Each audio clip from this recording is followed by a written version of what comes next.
Je suis Maxime Senga, commissaire de police principal, directeur de l'École nationale de police. C'est pour moi un réel plaisir de pouvoir aujourd'hui vous parler un peu du déroulement du recrutement, depuis le recrutement de ces élèves à ce jour. Alors, le recrutement de 250 élèves gardiens de la paix a été fait avec l'appui de nos partenaires financiers et les UNPOL, y compris les techniciens qui sont au niveau de notre institution. Mais je voudrais par là dire que cela a été une réussite totale. Du moment où ça fait presque une dizaine d'années, il n'y a jamais eu de recrutement de ce genre. Et alors, depuis le 12 mars, les enfants, les nouvelles recrues, ils ont fait leur entrée à l'École nationale de police. Et d'ailleurs, je voudrais souligner le fait qu'ils ont été pris en charge par nos partenaires techniques et financiers, et surtout en particulier les fonds de consolidation pour la paix et PBF et beaucoup d'autres partenaires qui étaient venus. Ils nous ont assistés, ils nous ont appuyés. Mais du point de vue pédagogique, cette formation a été, comme je disais tantôt, une réussite. Pourquoi? Parce que les matières que nous avons mises à la disposition de ces enfants, d'ailleurs un atelier en amont a été tenu avec tous les formateurs, tous les experts nationaux et internationaux. Nous avons discuté, on a débattu de long en large sur les différents modules à enseigner à ces enfants. Et voilà que nous avons ressorti plusieurs modules que nous avons mis à la disposition de ces élèves. Et je le dis et je le confirme, en cette période, beaucoup de formateurs sont venus, ils ont été assidus et on a inculqué ce qu'il fallait à tous ces enfants. Et tous ces enfants, ils se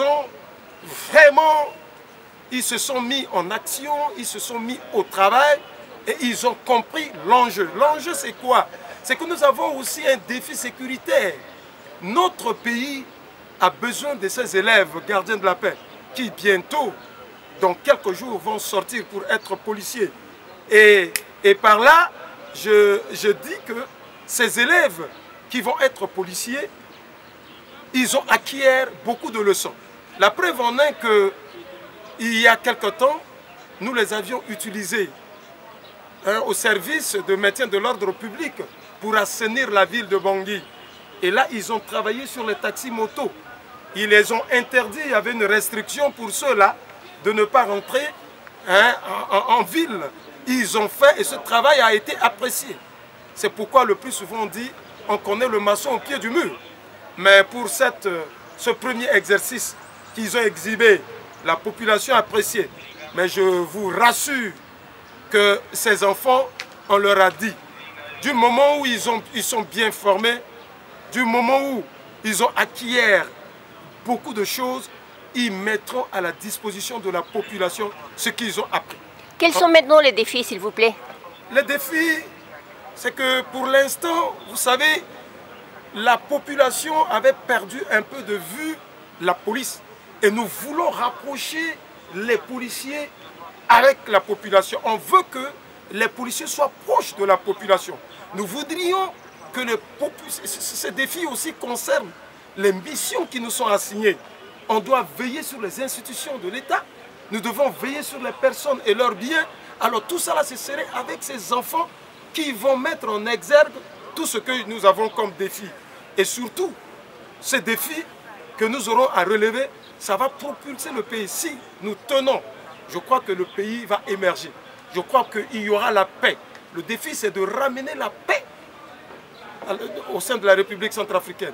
Nous avons besoin de cette paix. Mais il n'y a que ces enfants que nous continuons sur eux. Ce sont ceux-là qui vont commencer dès maintenant. Est-ce que les 250 recrues suffisent? je dis que c'est un premier pas que nous avons fait. Les 250 ne suffisent pas. Il faut voir, là, pour au moins 5 millions d'habitants, avec 250 gardiens de la paix qui vont sortir, y compris quelques milliers de policiers, ça ne tiendra pas.